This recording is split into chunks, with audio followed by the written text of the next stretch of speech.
자, 13절에 내게 능력 주시는 자 안에서 내가 모든 것을 할 수 있느니라. 이 구절은 운동선수들의 좌우명뿐만이 아니라 수험생들의 책상 앞에 붙여 있기도 하고 사업하는 사람들도 사무실에 걸어 놓을 정도로 유명한 말씀 중에 하나입니다.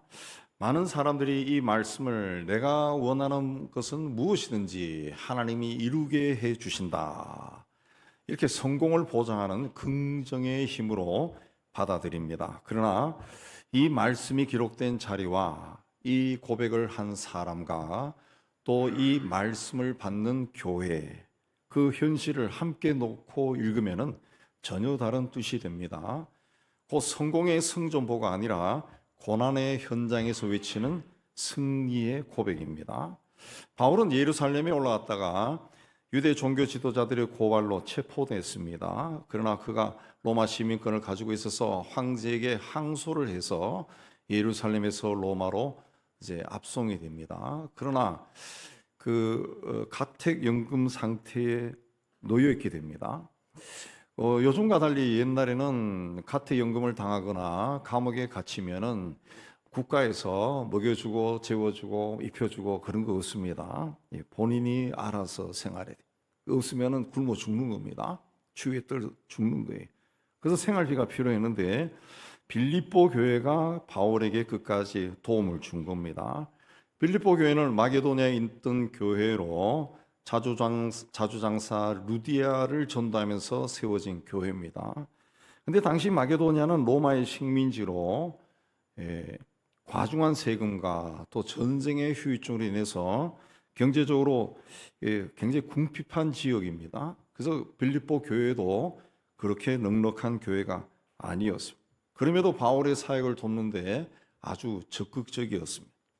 오늘 말씀은 감옥에 갇힌 사람이 썼고 내일을 알 수 없는 사람이 고백했고 풍족한 교회가 아니라 가난한 빌립보 교회에 보낸 말씀입니다.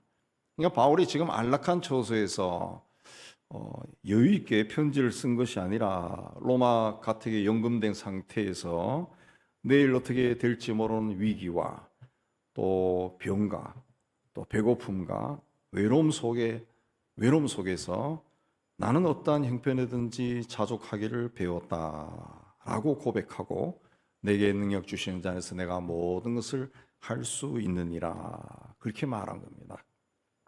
자, 내게 능력 주시는 자 안에서 그러면 할 수 있는 것이 무엇이 있을까? 오늘 말씀 통해 보면은 첫 번째는 자족할 수 있다. 10절에서 바울은 내가 주 안에서 크게 기뻐하면 너희가 나를 생각하던 것이 이제 다시 싹이 남이니 그랬습니다. 새 번역에서는 나를 생각하는 마음이 여러분에게 지금 다시 일어난 것을 보고 나는 주님 안에서 크게 기뻐했습니다, 그렇게 되어 있습니다. 바울은 빌립보 교인들이 보내준 후원금을 받고 기뻐한 것이 아니라 그들이 자신을 기억하고 있는 사실에 기뻐한 겁니다. 아마도 이 글로 봤을 때 한동안 빌립보 교회로부터 이 후원이 오지 않았던 것으로 보입니다. 그러다가 후원을 받았어요. 그래서 바울은 빌립보 교인들의 마음을 헤아리면서 너희가 또한 이를 위하여 생각은 하였으나 기회가 없었다, 그렇게 말했습니다. 사실 여러분은 나를 항상 생각하고 있었지만은 그걸 생각할 기회가 없었지요, 그랬습니다. 바울은 후원이 왜 멈췄나요? 그동안 묻지도 않고 오히려 후원할 수 없을 정도로 넉넉하지 못했던 빌립보 교인들의 마음을 헤아려서 여러분은 많이 나를 생각하고 있었지만은 전달할 기회가 없었죠, 그렇게 헤아려주고 자신을 생각한 것에 오히려 감사한 겁니다. 그리고 바울은 내가 궁핍함으로 말하는 것이 아니라 어떠한 형편이든지 나는 자족하기를 배웠다 그랬습니다. 11절 말씀을 통해 보면은 바울이 사실 굉장히 궁핍한 상태에 있었다라는 것을 짐작할 수가 있어요. 그럼 궁핍한 상황 속에서도 자족했다. 이 자족이란 말은 억지로 그렇게 산 것이 아니라 어떤 상황이나 여건에도 내가 맞춰 살 수 있는 능력을 이야기합니다. 그러니까 배고파도 괜찮고 배가 불러도 괜찮고 풍요로워도 괜찮고 궁핍해도 괜찮고 비천한 자리도 괜찮고 존귀한 자리도 괜찮습니다. 그런 것은 나와 아무것도 상관이 없습니다. 예. 나는 그걸 다 받아들일 수 있습니다. 그런 마음입니다. 그걸 배웠다, 자족하기를 배웠다. 배웠다라고 하는 성서의 뜻은 반복적인 경험을 통해 가지고 몸에 익혔다. 그렇게 살다 보니까 습관이 되었다. 그런 뜻입니다. 그러니까 이 자족이란 거, 스스로 만족하며 사는 것은 타고난 성품이나 하나님이 주시는 성령의 은사가 아니라 고난의 세월을 살면서 예수와 함께 고난의 세월을 헤쳐가면서 터득한 삶의 방법이고 자세고 태도라는 겁니다. 그래서 12절에 나는 비천에 처할 줄 알고 풍부에 처할 줄 알아 모든 일 곧 배부름과 배고픔과 풍부와 궁핍에도 처할 줄 아는 일체의 비결을 배웠다 그랬습니다. 빌립보서는 한 60년에서 62년, 그리고 빌립보서보다 고린도 교회에 보내는 편지가 한 5년 내지 7년 먼저 썼습니다. 고린도전서 4장에 보면은 바로 이 시각까지 우리가 줄이고 목마르며 헐벗고 매맞으며 정처가 없고 손으로 일하고 모욕과 박해를 받고 비방도 받고 세상의 더러운 것과 만물의 찌꺼기 같이 되었다. 고린도전서 4장에 그렇게 바울이 고백합니다. 그러니까 그 고린도전서에 보낼 때도 벌써 줄이고 목마르고 헐벗고 매맞고 모욕과 박해를 받고, 근데 5년 내지 7년이 흘러서 빌립보 교회에 보낸 편지에서도 또 비슷하게 고백해요. 그걸 봤을 때 바울의 삶이 굉장히 고단한 삶이었다라는 걸 짐작할 수 있고요. 그런 삶을 살면서 바울이 정말 자족할 수밖에 없었다는 거죠. 자족할 수밖에 없었다는 거예요. 사람은 부족하면은 하나님을 찾습니다. 그러나 풍요로워지면은 하나님을 잊어버린 경우가 많아요. 그러나 바울은 이런저런 삶을 체험하면서 어떤 환경도 자신을 흔들지 못하는 일체의 비결을 깨달았다 고백한 겁니다. 그러고 내게 능력 주신 자 안에서 내가 모든 것을 할 수 있다 라고 고백한 거예요. 그가 말한 모든 것을 할 수 있다, 모든 것은 모든 여건을 뜻합니다. 모든 여건. 어떤 환경에서도 내가 견딜 수 있다, 그걸 고백한 거죠.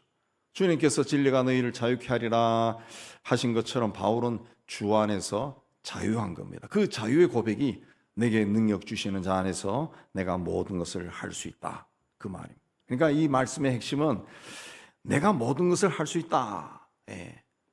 하나님의 능력을 받아서 나는 모든 것을 할 수 있어, 자신만만해, 이 뜻이 아니라 내게 능력 주시는 자 안에서 그겁니다. 그러니까 하나님이 내게 능력을 주셨기 때문에 내가 모든 환경을 극복할 수 있다, 그 뜻이에요. 그러니까 이 말씀의 포인트는 모든 것을 할 수 있다가 아니라 주 안에서 그겁니다. 능력 주시는 자 안에서 주님과 하나가 되었을 때 모든 것을 할 수 있습니다, 그 뜻입니다. 오늘 이 방에도, 이 예배당에도 전등이 켜져서 환하게 있습니다. 이 전구는 전선에 연결이 되지 않으면 불이 들어오지 않습니다. 예수만 나는 포도나무여 너희는 가지니 그가 내 안에 내가 그 안에 가면 사람이 열매를 많이 맺나니 나를 떠나서는 너희가 아무것도 할 수 없다. 그리스도 안에 있으면 어떤 환경과 처지를 만나도 무너지지 않고 모든 것을 할 수 있다는 거죠. 그래서 어떤 열매든지 맺는다는 거예요. 2차 세계대전 당시 아우슈비츠 수용소에서 살아남은 유대인 정신과 의사 빅터 플랑클은 모든 소유를 빼앗기고 가족의 생사도 모른 채 죽음의 문턱에 서 있었습니다. 그때 그 지옥 같은 곳에서도 빵 한 조각을 옆에 있는 동료들에게 떼어서 나눠주는 사람을 봤습니다. 그들은 그들을 둘러싼 환경에 지배당하지 아니하고 삶의 가치가 무엇인지 알고 끝까지 지킬 줄 아는 사람이었다는 거죠. 그걸 보고 그는 나치가 우리의 옷과 우리의 이름과 우리의 건강을 빼앗아 갈 수는 있지만 이런 참혹한 상황 속에서 우리가 어떻게 반응하느냐 하는 그 자유는 빼앗아 갈 수 없다라는 라고 이제 고백했습니다. 자족이라고 하는 것은 상황이나 환경이 내 삶을 결정하도록 하지 않고 내 안에 계신 주님이 내 삶을 주장하게 함으로써 감사하고 만족하는 겁니다. 자, 우리와 주님과의 관계는 그리스도 안에서 맺어진 겁니다. 그리스도와 나는 완전히 그리스도 안에서 하나가 된 관계. 근데 우리와 하나가 된 그분은 어떠한 분입니까? 능력 주시는 분이다. 그리스도. 하나님은, 전능하신 하나님은 우리의 능력이 되시는 분이에요. 불가능을 가능하게 하시는 분입니다. 그러므로 살아가면서 어떤 환경과 처지에 놓인다 할지라도 주 안에서 주님이 주시는 능력으로 모든 것을 견디고 이기고 감당할 줄 아는 그런 믿음을 가지는 여러분이 다 되시기를 주의 이름으로 축복합니다. 두 번째, 내게 능력 주시는 자 안에서는 동력할 수 있다. 14절에 빌립보 교회 헌신을 바울은 너희가 내 괴로움에 함께 참여하였으니 잘하였다. 참여하다라고 하는 성서의 뜻은 고난을 나누다, 책임을 공유한다, 그런 뜻입니다.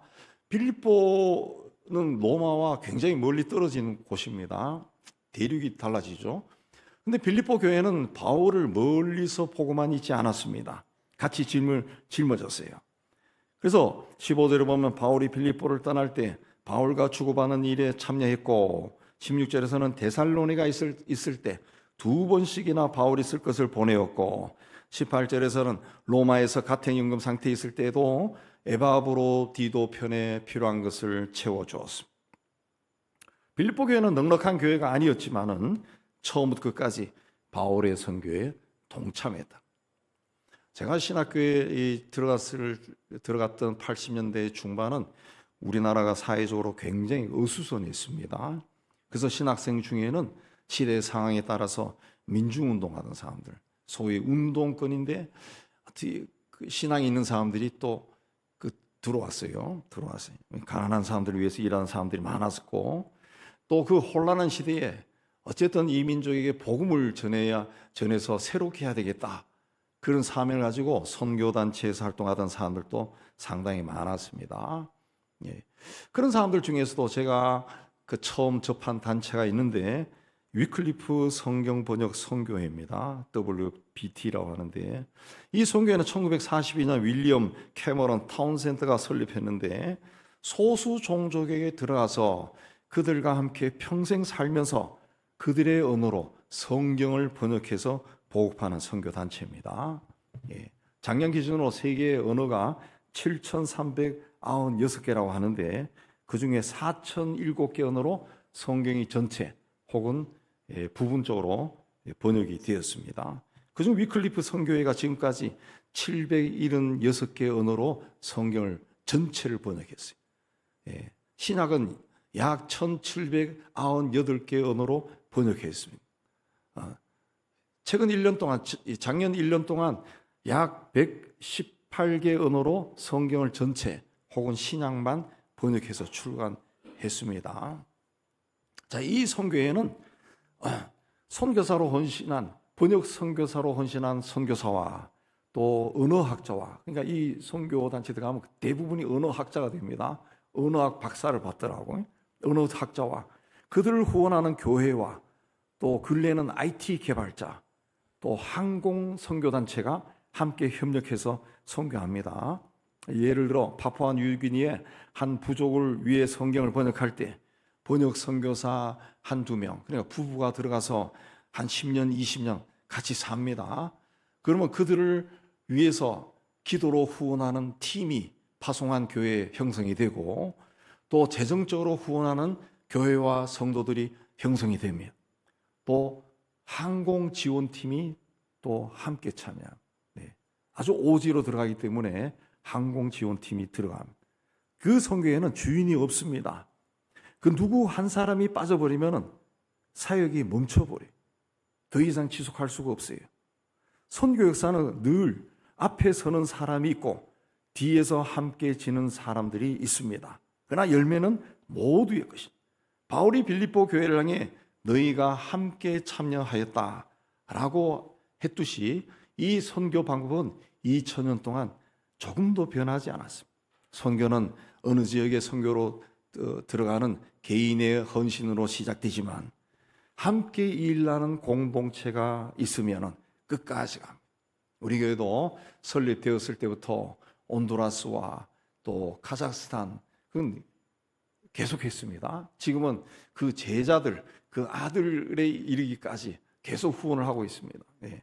많이 후원하지 않지만 계속 이어지고 있다는 거죠.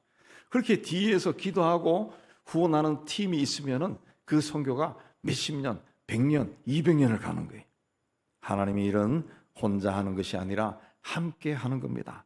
바울은 로마 감옥에 있었어요. 자유가 없었습니다. 생계도 스스로 해결할 수 없었어요. 그때 빌립보 교회가 에바브로디도를 보내서 그의 필요를 채워주었습니다. 그걸 바울은 빌립보 교회가 복음의 선교에 참여한 것이다 그랬습니다. 바울은 내가 선물을 구하는 것이 아니다 그랬습니다. 그런 물질을 요구하지 않았습니다.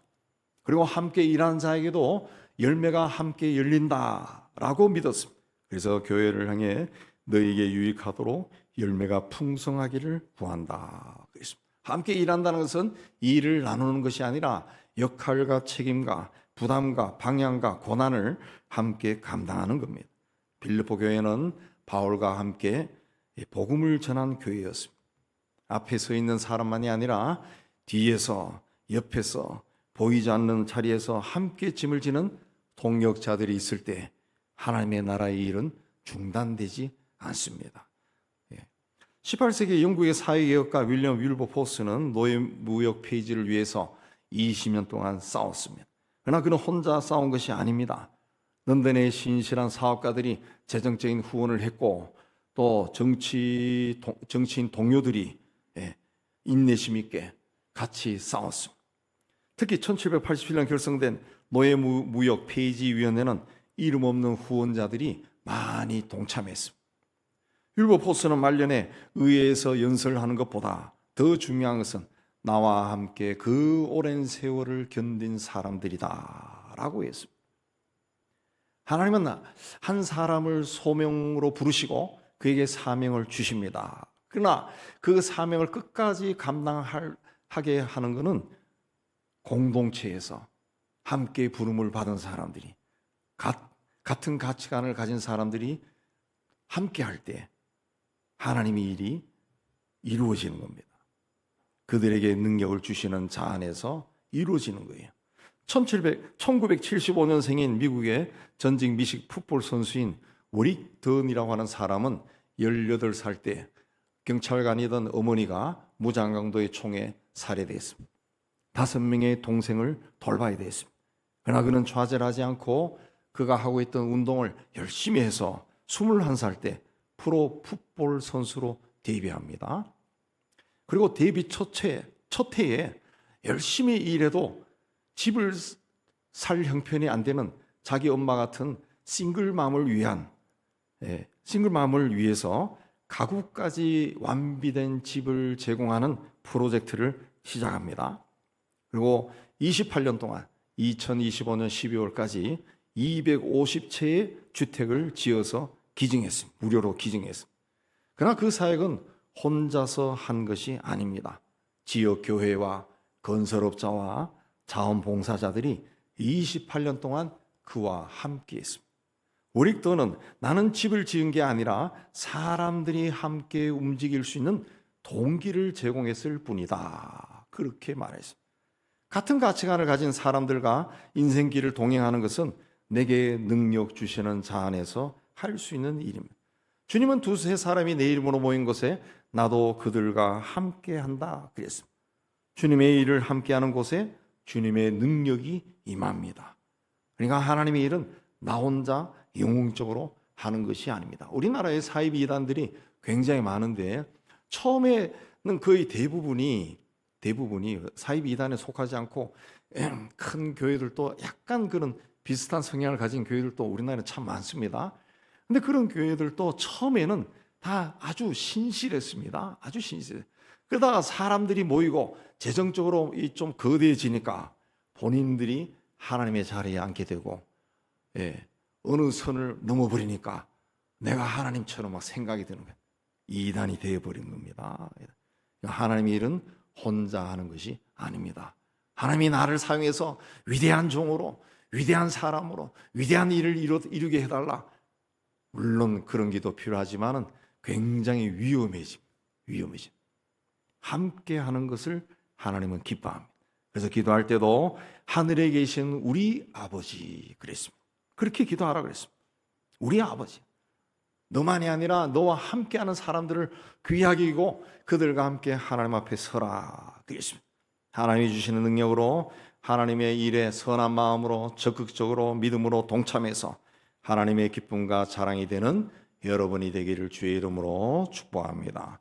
세 번째, 내게 능력 주시는 자 안에서 풍성한 복을 약속받았습니다. 18절에 보면 이는 받으실 만한 향기로운 제물이요 하나님을 기쁘시게 한 것이다. 바울은 빌립보 교회가 자기를 후원하는 것을 하나님이 기쁘게 받으실 만한 향기로운 제물이다 그랬습니다. 그러니까 하나님의 사람을 후원하는 것, 선교 후원하는 것은 단순한 헌금이 아니라 예배라는 거죠. 예배 시간에 드리는 제물이라는 거죠. 사르밧 과부가 그근 중에도 하나님의 종인 엘리야를 위해 마지막 남은 밀가루로 빵을 해서 바쳤습니다. 하나님께 향기로운 제물로 바친 거예요.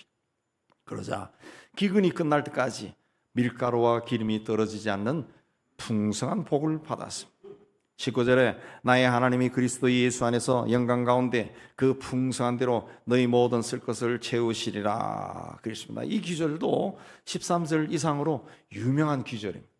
아마도 막 여러분의 수첩에 적어가지고 그 다니는 사람도 있을 거예요. 저 젊은 시절에 이걸 막 늘 기도할 때마다 외쳤습니다. 예, 얼마나 좋습니까? 풍성하게 모든 쓸 것을 채워주신다. 그러나 이 말씀은, 성경 말씀은 항상 전후 좌우 전체를 함께 봐야 되는데 이 약속은 누구에게나 주는 것이 아닙니다. 누구에게 주는 겁니까? 자신의 것을 쪼개서 선교 사역에 동참한 빌립보 교인들에게 준다는 거죠. 그러니까 자신의 것을 다른 사람에게 기꺼이 나눠줄 수 있는, 자기도 어렵지만은 자기의 것을 나눠줄 수 있는, 아까 말씀드린 것처럼 아우슈비츠 수용소에서 자기도 배가 고프지만은 배가 더 고파 힘드는 사람에게 자기 것을 떼어 나눠주는 사람에게 하나님이 이렇게 주신다는 거죠. 하나님의 일을 우선순위에 놓는 사람에게 하나님이 풍성하게 주신다. 근데 이 풍성한 것도 무제한적으로 주신다는 것이 아니라 가만히 읽어보세요. 그리스도 예수 안에서 하나님의 영광 가운데 하나님의 풍성한 뜻대로 채워주신다. 그러나 그 내가 하는 일이 하나님의 영광이냐 그러면은 주신다는 거죠. 그리고 모든 것은 내가 하고 싶은 모든 것이 아니라 하나님의 뜻 안에서 주어진 모든 상황을 말하는 거예요. 하나님의 뜻 안에서 내가 가난하게 되었다. 그럼 이 가난 속에서도 품위를 잃지 않는 겁니다. 굶어 죽어도 품위를 잃지 않는 거예요. 존귀함을 잃지 않는 거예요. 내가 병중에 있다, 아프다, 몸이 아프다, 연약하다. 그래도 이 연약함 속에서도 나를 지으신 내 생명을 주관하시, 삶을 주관하시는 하나님에 대한 소망을 잃지 않고 하나님의 손을 꽉 붙들고 있는 거예요. 이게 그리스도 예수 안에서 영광 가운데 우리의 것을 채우시는 하나님의 방법이라고. 성경은 요셉이 보디발의 집 종으로 있을 때나 감옥에 있을 때 그를 형통한 자다 그렇게 했습니다. 그 세상적인 기준을 보면은 남의 집 종살이하는 사람이나 감옥에 갇혀 있는 죄수가 뭐가 형통할 수 있습니까? 내 성경 뭐라 합니까? 여호와께서 요셉과 함께 하심으로 그가 형통한 자가 되었다 그랬습니다. 요셉이 하나님의 능력을 받아서 감옥 문을 막 깨고 나갈 정도의 능력을 받은 그런 것이 아닙니다. 그런 감옥 안에서 성실하게 제수 노릇을 했습니다. 종으로 살았어요. 또 같이 갇혀 있는 제수들을 위로하고 또 그 중에 그러다 보니까 절망한 제수의 꿈을 해석해주고 그래도 일이 풀리지 않아도 하나님의 때를 기다리고 성실하게 살았어요. 그게 바로 내게 능력 주시는 자 안에서 모든 것을 하는 모습입니다. 예. 결국 그 견디는 능력, 인내가 요셉을 애굽의 총리로 만든 겁니다. 만든 거예요. 그냥 감옥에 안에 갇혀가지고 하나님이 나에게 능력을 주셔가지고 어떻게 탈옥을 해가지고 다시 고향으로 돌아가고 이런 것이 아니라는 거죠. 그 자리에서 견딘다는 거죠. 품위를 잃지 않고 견딘다는 거죠. 형편이 바뀌지 않아도 길이 막혀도 도움이 끊긴 것처럼 느껴져도 그리스도 안에 있는 한 우리는 오늘을 견딜 수 있고 내 믿음을 지킬 수 있고 인간으로서 품위를 지킬 수 있고 사명을 포기하지 않을 수 있다는 거예요. 이게 바울이 이야기한 주님이 주시는 능력이라는 거예요. 그러니까 내게 능력 주시는 자 안에서 내가 모든 것을 할 수 있다라는 말은 교만한 마음으로 나는 승리했다, 성공했다, 하나님이 나에게 능력을 줬어, 너에게는 왜 능력을 안 주니? 너도 능력 주실 거야. 그런 뜻이 아니라는 거죠. 이건 하나님 앞에 철저하게 겸손하고 하나님에 대한 무한한 신뢰를 고백하는 겁니다. 상황에 휘둘리지 말고 자족을 배워야 돼요. 우리가 지금 처한 비천이나 풍부는 영원한 것이 아닙니다. 영원한 것은 하나님에게 있어요. 그러므로 이 상황을 가장 잘 알고 계시고 내 인생을 주관하는 하나님을 바라봐야 돼. 가지가 나무에 붙어 있기만 하면 저절로 열매를 맺히는 것처럼 그리스도 안에 머물고 기도하고 말씀하고 하나님을 의지해야 돼. 그러면 여러분의 실력이 아니라 하나님의 능력이 여러분을 살게 하는 겁니다. 심는 자가 되어야 됩니다. 빌립보 교인처럼 복음을 위해 이웃을 위해 나의 것을 나누고 베푸는 거예요. 그러면 모든 쓸 것을 풍성하게 채우시는 하나님의 신실함을 경험하게 되는 겁니다. 오스트리아의 세르비아계 목사의 아들로 태어난 닉 부이지치는 어린 시절 팔과 다리가 없는 자신의 신체에 절망해서 수없이 자살을 시도했습니다. 그러다가 예수 그리스도를 인격적으로 만나고 빌립보 4장 13절 말씀을 가슴에 새기며 인생이 바뀝니다. 그럼 팔다리가 다시 생겨서 모든 것을 할 수 있게 된 것이 아닙니다. 팔다리가 없는 그대로 전 세계를 다니며 희망을 전하고 수용도 하고 가정도 꾸렸습니다. 그는 사람들은 내게 기적이 일어나 팔다리가 생기기를 기도해 주지만 하나님은 내 삶 자체를 기적으로 만드셔서 팔다리가 있는 사람들에게 소망을 주는 능력을 주었다라고 고백했습니다. 여러분 앞에 놓인 장애물이 무엇입니까? 경제적인 결핍입니까? 육신의 질병입니까? 무너진 관계입니까? 내게 능력 주시는 자 안에서 그 모든 것을 넉넉히 이기고 오히려 그 고난을 통해서 하나님 곧 우리 아버지께 세세무궁하도록 영광을 드러내는 삶을 사는 여러분이 다 되시기를 주님의 이름으로 축복합니다. 하나님 아버지, 우리가 이 땅에 사는 동안 여러 가지 일을 겪습니다. 풍부할 때도 있고 빈곤할 때도 있고 모욕을 당할 때도 있고 칭찬을 받을 때도 있습니다. 그러나 우리는 세상이 주는 그러한 일에 하나님 휘둘리지 않게 해주시고 우리가 어떤 처지와 환경에 놓였다 할지라도 하나님이 주신 이 삶을 존중히 여기고 하나님 어떤 환경 가운데서도 존엄성을 잃지 않고 하나님의 사람으로 살 수 있도록 은혜 다하여 주옵소서. 내게 능력 주시는 자 안에서 모든 것을 다 할 수 있다는 믿음의 고백이 우리에게서 날마다 흘러나오게 하여 주옵소서. 예수님 이름으로 기도하옵나이다.